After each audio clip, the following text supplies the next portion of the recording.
The drone attack, the critics say you certainly may have destroyed some suicide bombers, potentially with collateral damage all around that, but importantly, it's not going to begin to stop the kinds of terrorist steps, attacks, plans that could be hatched at a time when you don't have troops on the ground that can do the nighttime raids, do all the kind of reconnaissance that needs to be done. Is that resonating globally?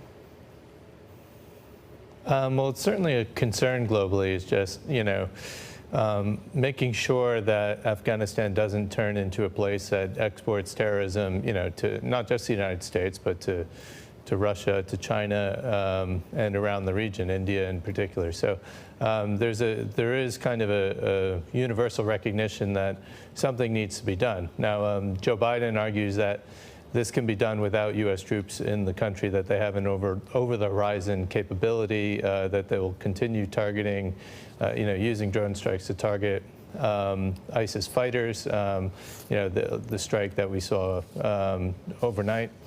So, whether this over the long haul will be enough to stop that is a big question. Analysts say that you do need people on the ground giving you the intelligence. So that, in this case, would require the U.S. to work with the Taliban, given that their partners in the region, in the country before, are now effectively out of power.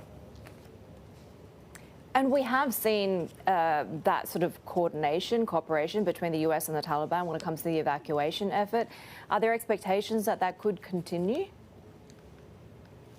Well, certainly, politically, it's not feasible, even for both sides. I mean, the Taliban doesn't want to look like it's, giving the Americans coordinates of people to conduct drone strikes in Afghanistan.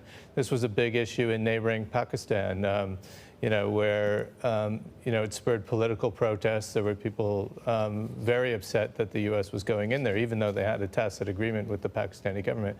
Politically, it's very difficult, for the Taliban to tell its fighters, you've been fighting America for years and years and years, and now we're going to work with them to take out these fighters we don't like. So there is a common interest there. Both sides don't want ISIS-K in particular, coming after them. But politically, it's very difficult, both for the U.S. and for the Taliban.